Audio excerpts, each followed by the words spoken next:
Hello बच्चों, तो आप सभी का स्वागत है आपके अपने YouTube channel Alex coaching classes में। तो आज हम लोग पढ़ने वाले हैं टर्म 2 के CBSE द्वारा जारी sample paper. Question I hope आपको दिख रहा होगा स्क्रीन पर। बहुत ही प्यारा सा क्वेश्चन है। चलिए वीडियो को स्टार्ट करते हैं। क्वेश्चन है, find the value of A25 minus A15 for the AP 6, 9, 12, 15।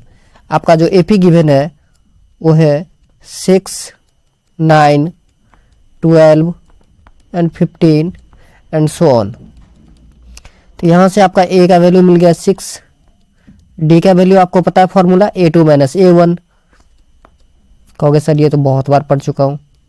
So 9 minus 6 बेटा 3 हो गया।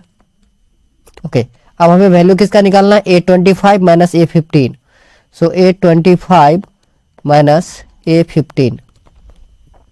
A25 को आप लिख सकते हो A plus 24D minus A plus 14D। ये A15 होगा। याद है आपको A plus N minus 1 into D, उसी फॉर्मूले पे पुट करके ये वैल्यू आया। सो ध्यान से देखना है आपको।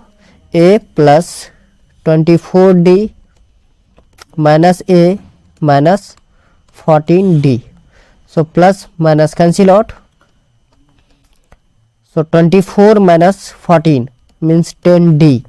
अब D का वैल्यू यहाँ पे पुट कीजिए 10 इंटू 3, तो आपका आंसर क्या आ गया? 30। बात आ रही है समझ में? बहुत आसान, इतना आसान क्वेश्चन। चलिए इसके और में भी एक क्वेश्चन है। कह रहा है if 7 times the 7th term of n AP is equals to 5 times the 5th term, then find the value of 12th term. बहुत आसान। आई होप आपने लिख लिया होगा फर्स्ट क्वेश्चन का आंसर। चलिए अब मैं इरेज कर देता हूं। अब सेकंड क्वेश्चन बोला 7th term of,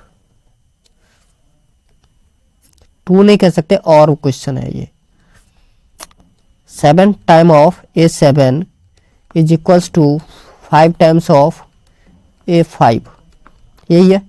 okay, so 7 times of A7 को आप लिख सकते हो A plus 6D is equals to 5 times 5 A plus 4D। चलिए बात आ रही है समझ में? बिल्कुल आ रही होगी। ओके, अब क्या करना है आपको?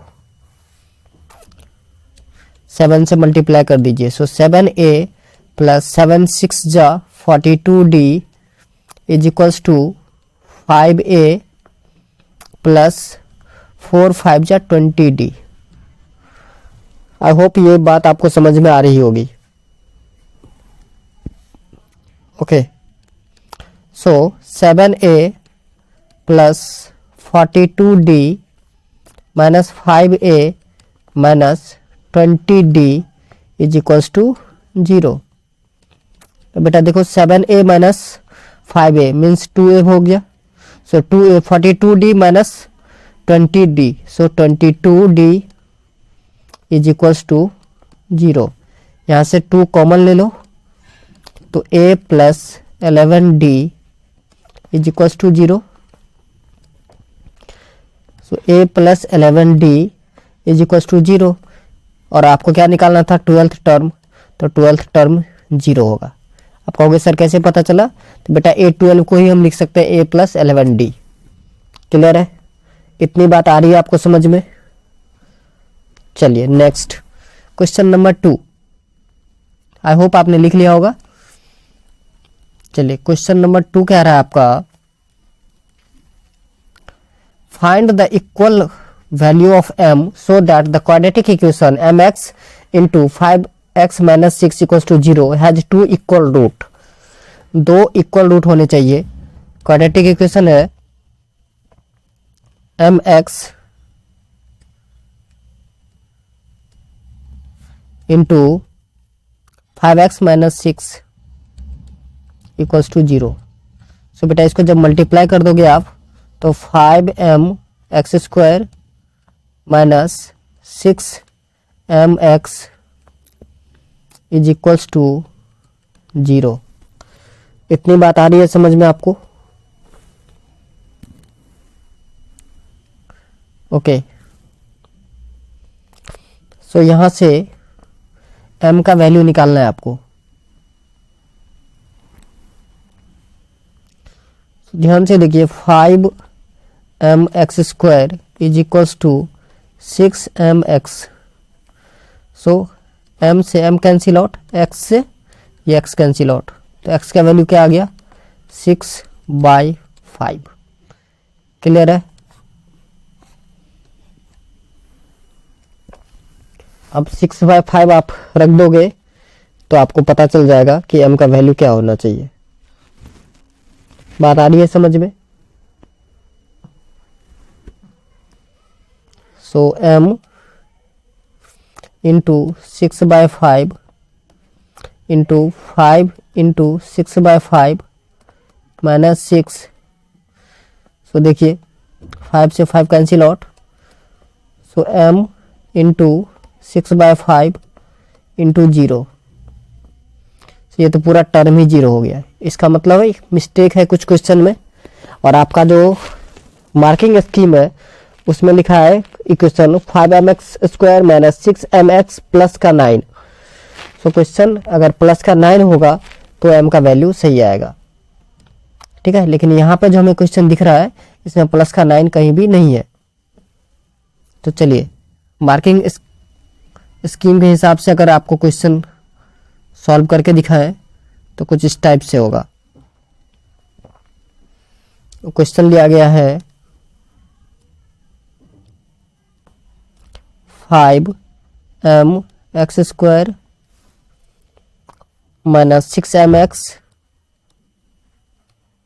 प्लस का 9 इज इक्वल्स टू 0। ओके, सो अब देखिए d इक्वल रूट होना चाहिए तो d का वैल्यू 0 होना चाहिए। अब a क्या आएगा आपका 5m, b माइनस का 6m and c 9। So d equals to for equal roots d must be 0। So d का वैल्यू 0 होना चाहिए। अब d का वैल्यू कैसे निकालते हैं हम लोग? तो फॉर्मूला आता है b² minus 4ac is equals to 0। So b means minus 6m इसका square minus 4 into 5m into 9 is equals to 0। So minus 6 तो 36m² माइनस 4 5 जा 20 29 जा 120, सॉरी 5 4 5 जा 20 29 जा 180 इज इक्वल्स टू 0। 36m आप कॉमन ले सकते हो यहाँ से, तो m माइनस का 5 इज इक्वल्स टू 0। सो आपका आंसर आएगा m minus 5 equals to 0। So m equals to 5। m equals to 0 नहीं हो सकता, ठीक है। m अगर 0 ले लेते हैं तो क्वाड्रेटिक इक्वेशन नहीं बनेगा। आई होप आपको ये बात समझ में आ रही होगी।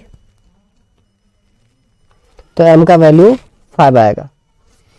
चलिए नेक्स्ट क्वेश्चन की तरफ बढ़ते हैं। Question number 3। क्वेश्चन नंबर 3 में जो है टर्म गिवन, उसमें देखिए मैंने आपको टेंजेंट जब चैप्टर 10 पढ़ाया था बेसिक कंसेप्ट तो बता दिया था कि टेंजेंट पर अगर रेडियस सेंटर से आप लाइन ड्रॉ करते हो तो हमेशा परपेंडिकुलर होता है। क्या होता है?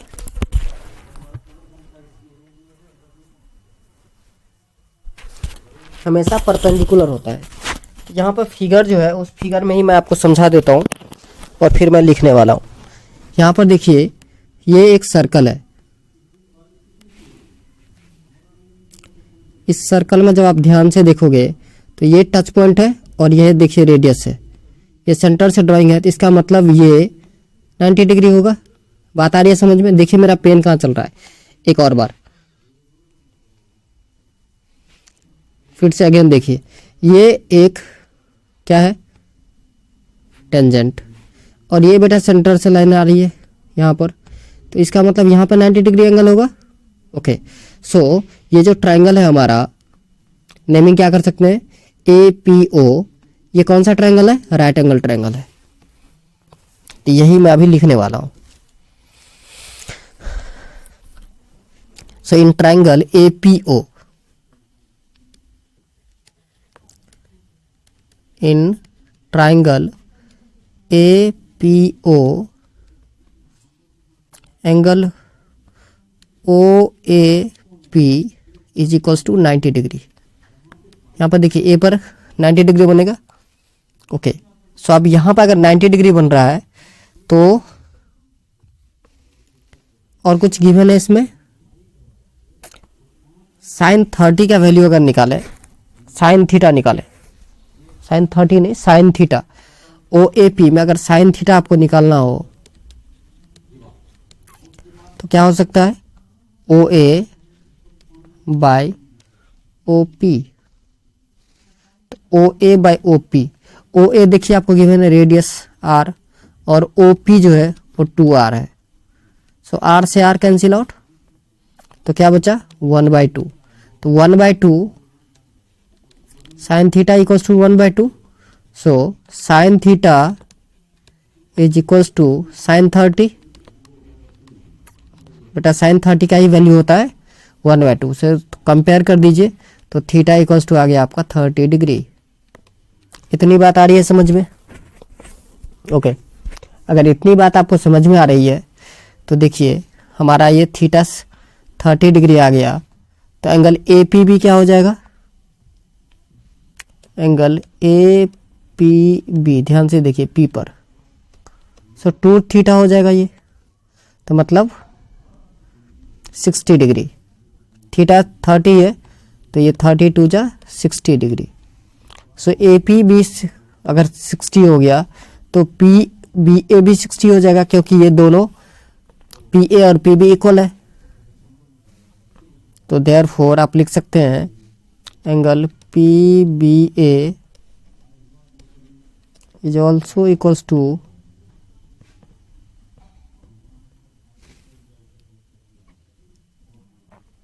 60। रीजन लिखना हो तो आप लिख देना PA and PB are tangent या equal, PA and PB are equal, therefore APB is an equilateral triangle, equilateral triangle. I hope ये क्वेश्चन आपको समझ में आया होगा। चलिए next question number 4।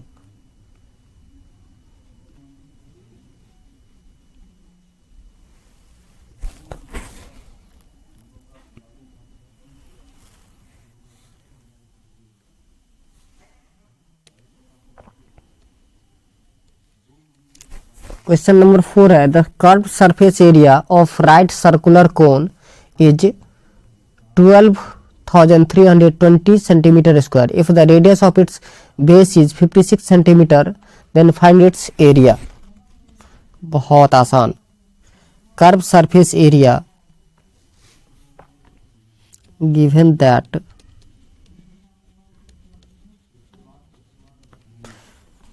Curve surface area of cone मतलब CSA of cone is equals to 12,320 centimetre square. So CSA of cone formula आपको याद है pi RL। So pi RL is equals to 12,320, value put कर दीजिए। सो पाई का value होता है 22/7, are का वैल्यू आपको गिवन है 56 और एल नहीं पता, सो एल का वैल्यू एज इट इज रहने दीजिए 12,320। 7 and 1 जा 7, 7 8 जा 56, सो 8 2 जा 16, 8 2 जा 16 and 17, 176 L is equals to 12,320 divided by 176।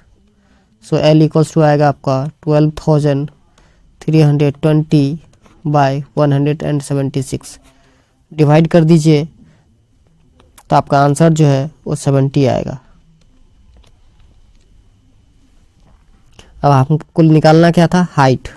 So H equals to formula होता है √ओवर of L square minus R square, और इस पर आपको वैल्यू पुट कर दोगे तो H इक्वल्स टू आएगा आपका 42 मीटर। बात आ रही है समझ में? चलिए next question number 5।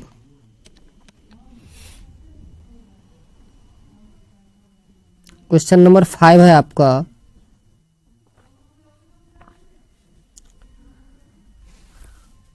Mister Garg recorded the marks obtained by the her student in the following table. She calculated the Mrs. Gartha, sorry. She calculated the model marks of the student of the class as 45. Model marks 45. While printing the data, a blank was left. Find the missing frequency in the table given below. Okay. अब देखिए model जो है उसका वो है बेटा 45। सो 45 कहाँ lies करेगा? 40 to 60 के बीच में। 20 to 40 लाइज नहीं करेगा, क्योंकि मैक्स 20 से 40 जो आपका क्लास इंटरवल है उसमें मैक्सिमम 39 तक लिया जाता है। 40 भी कंसीडर नहीं होता उसमें। तो 40 से 46 वाले में आ जाएगा आपका क्या? Model class. तो आपका मॉडल क्लास हो गया यहाँ पर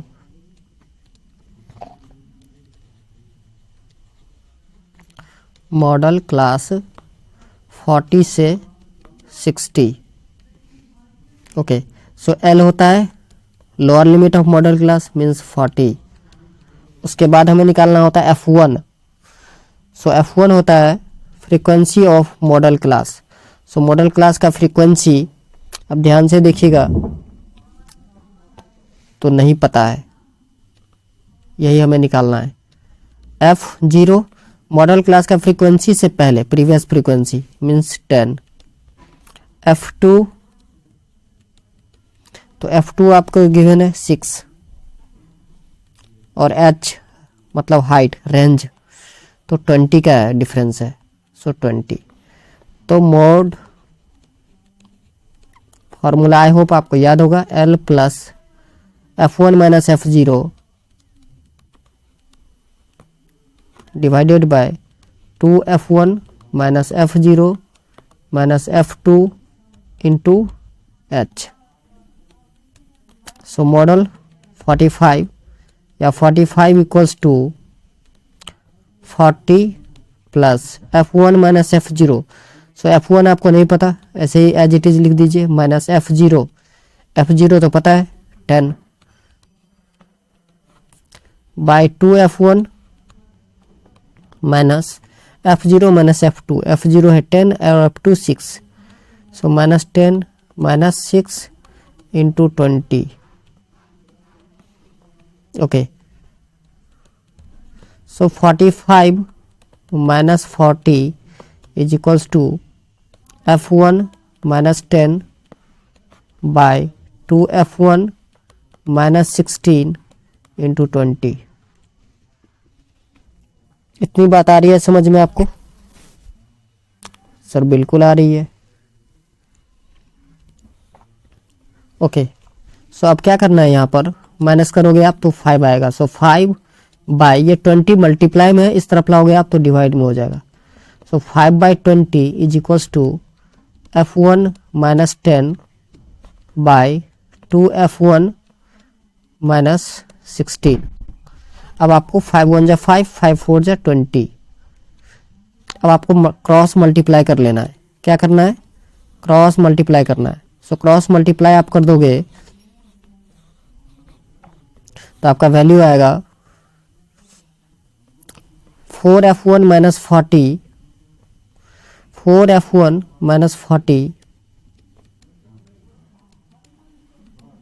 is equals to F1 minus 10, 2F1 minus 16, 2F1 minus 16। Okay, so 4F1 minus 2F1 is equals to minus 16 plus 40।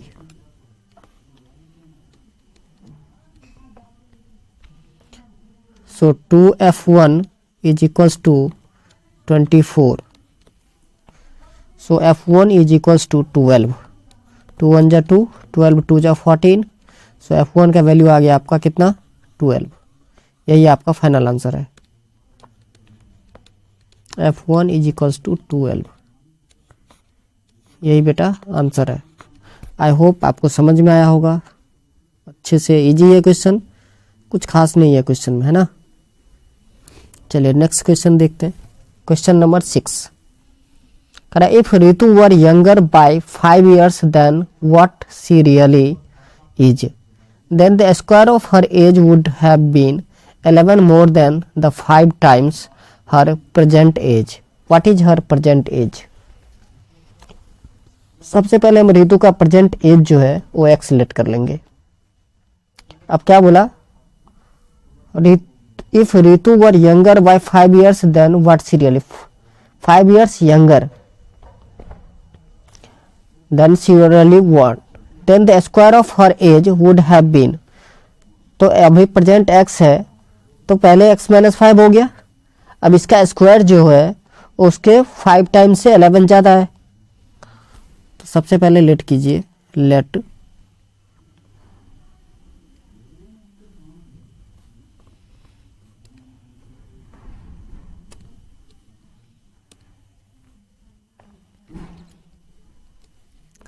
let the present age of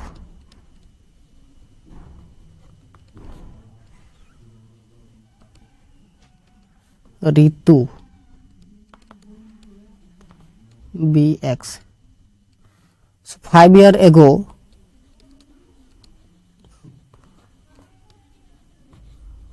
her age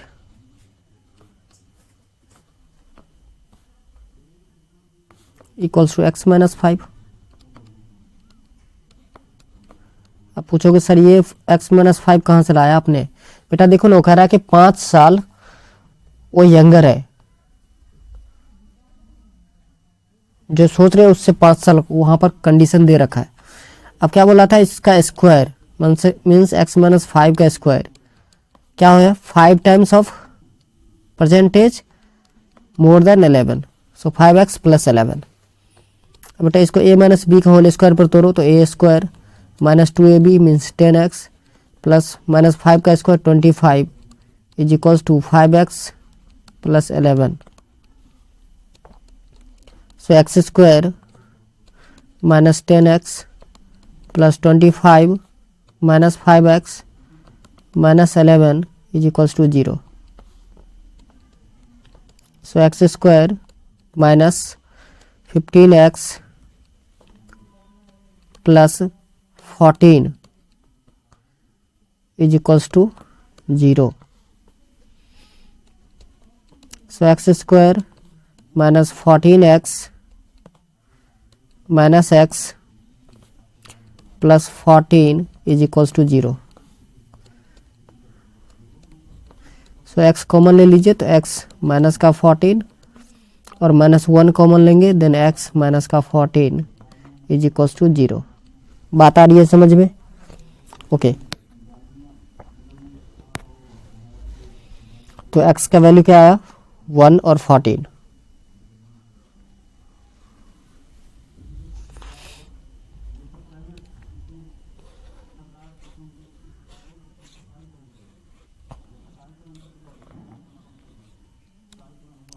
सो देखिए x minus 1 equals to 0, so x equals to plus का 1। So x minus 14 is equals to 0, so x equals to 14। तो real as जो है वो क्या हो जाएगा, 14 years. 1 वाले में आप लिख दोगे नॉट पॉसिबल। कहोगे सर क्यों, तो बेटा देखो ना, प्रेजेंट अगर एज 1 हो जाएगा तो 5 ईयर जो है वो तो नेगेटिव हो जाएगा। तो 5 साल पहले नेगेटिव उसका एज नहीं हो सकता किसी का, इसलिए 1 वाला वैल्यू पॉसिबल नहीं है। बात आ रही है समझ में। चलिए नेक्स्ट क्वेश्चन नंबर, इसी का एक और पार्ट है और में भी लिखा है, तो उसको भी सॉल्व कर देते हैं सो दैट कि आप लोग क्वेश्चन नंबर 6 का और भी समझे। 6 और क्वेश्चन है, solve 9x square minus 6px plus P square minus Q square equals to 0। 9x square minus P X plus P square minus Q square is equals to 0। Okay, so यहाँ पर हम क्या कर सकते हैं, या तो आप फैक्टराइजेशन मेथड से भी सॉल्व कर सकते हैं, ठीक है ना, या फिर इसको आप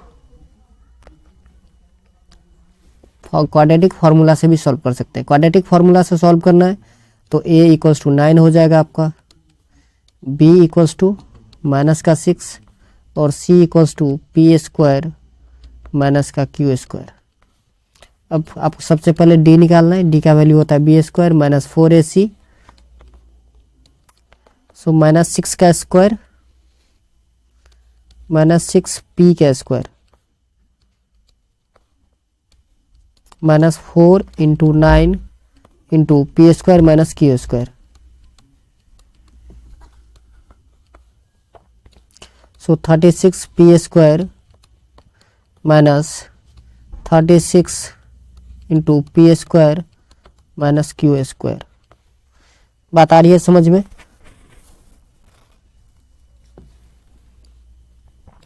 सो 36 P square minus 36 P square plus 36 Q square, so plus minus cancel out, तो 36 क्यू स्क्वायर बच गया आपका डी का वैल्यू।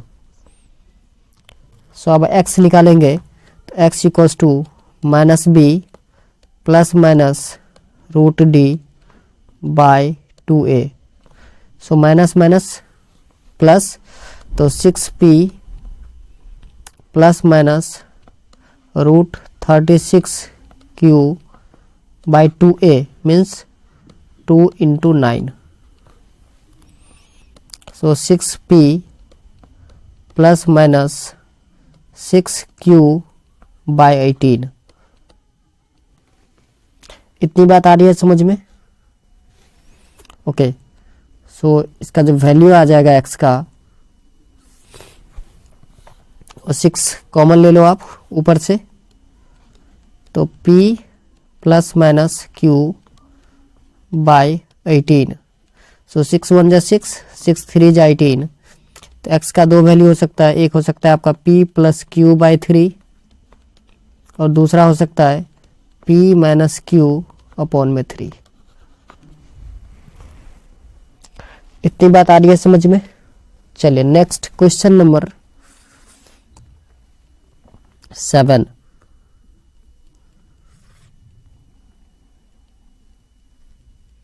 क्वेश्चन नंबर 7 है आपका, following is the distribution of the long jump competition in which 250 students participated. Find the median distance jumped by the student. Interpreted the median. Okay.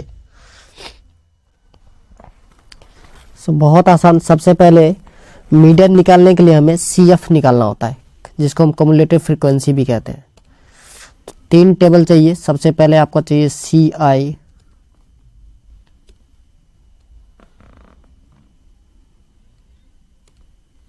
दूसरा frequency F,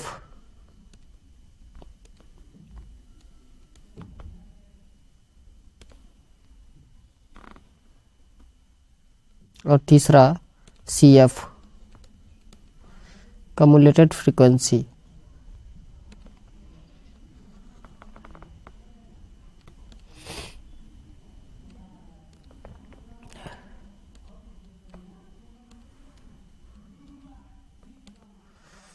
तो देखिए आपका जो CI है 0 to 1, then 1 to 2,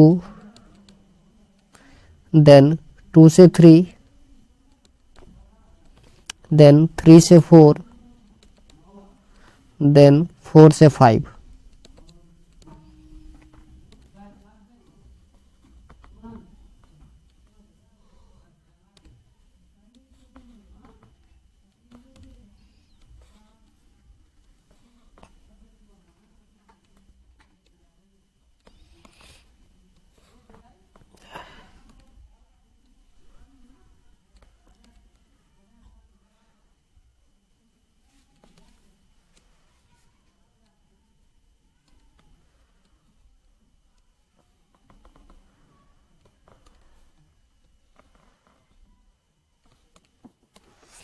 okay, आपका frequency given है 40, then 80, 62, 38 and 30। बेटा C F cumulative frequency कैसे बनाते हैं? पहला फ्रीक्वेंसी कम्युलेटिव फ्रीक्वेंसी ही होता है, मतलब पहला 40 ही रहेगा, देन नीचे वाले ऐड करना है। सो 40 प्लस 80 120, 120 प्लस 62 सो 182, 182 प्लस 38 सो 182 प्लस 38 220, देन 30 250। सो ये आपका जो फ्रीक्वेंसी है इसको भी प्लस करके इतना ही आएगा 250। सो n इक्वल्स टू हो जाता है आपका 250। सो आपको निकालना होता है n/2, तो n/2 is equals to 250 upon में 2, यह आया आपका 125। सो 125 से बड़ा हमें देखना होता है cumulative class in cumulative frequency कौन सा है। सो 125 से जस्ट बड़ा ये देखिए 182। तो ये जो क्लास इंटरवल है ये आपका हो गया मीडियन क्लास। बात आ रही है समझ में, जिसको मैं ब्लैक से सर्कल किया हूँ। ओके, सो आपका मीडियन क्लास क्या हो गया? मीडियन क्लास 2 से 3। तो मीडियन क्लास अगर 2 से 3 हो गया तो आपका L जो है वो होगा 2। L होता है lower limit of median class. n/2 already पता है 125। उसके बाद होता है CF। सो CF क्या होगा? तो मीडियन क्लास का जो कम्युलेटिव फ्रीक्वेंसी है उससे जस्ट पहले मीन्स 120। उसके बाद लेना होता है F का क्या होता है? तो F होता है frequency of median class means 62। और H तो सबको पता है कि यहाँ पर 1 का डिफरेंस है। सो H इक्वल्स टू 1। अब आपको वैल्यू पुट कर देनी है। तो मीडियन इक्वल्स टू होता है M equals to L plus n/2 minus CF by F into H। यही फॉर्मूला लगाना है और अब वैल्यू आ जाएगा आपका। So median is equals to L plus n/2 minus CF by F into H। So L का वैल्यू है 2 plus n/2 means 125 minus CF है आपका 120 डिवाइडेड बाय F मतलब 62 इंटू 1। सो 2 प्लस 5 बाय 62 इंटू 1। बात आ रही है समझ में आपको? सो 2 प्लस 5 बाई 62, 5 1 जब 5 ही होगा। सो 62 से आप 5 को डिवाइड करोगे तो 0.08 आएगा। सो आपका फाइनल आंसर जो आया वो 2.08। यही है आपका फाइनल आंसर। नेक्स्ट क्वेश्चन है construct a pair of tangent to a circle of radius 4 centimetre which are inclined to each other at an angle of 60 degree. So देखिए यहाँ पर मैं एग्जैक्ट आपको कंस्ट्रक्ट करके नहीं दिखा सकता क्वेश्चन नंबर 8, क्योंकि यहाँ पे कंपास वगैरह नहीं है इस ऐप में जो हम यूज़ करके आपको दिखाएंगे। तो कॉपी पर करके दिखाएंगे किसी और वीडियो में। तो आज के लिए बस इतना ही। मिलते हैं नेक्स्ट वीडियो में। जय हिंद, जय भारत।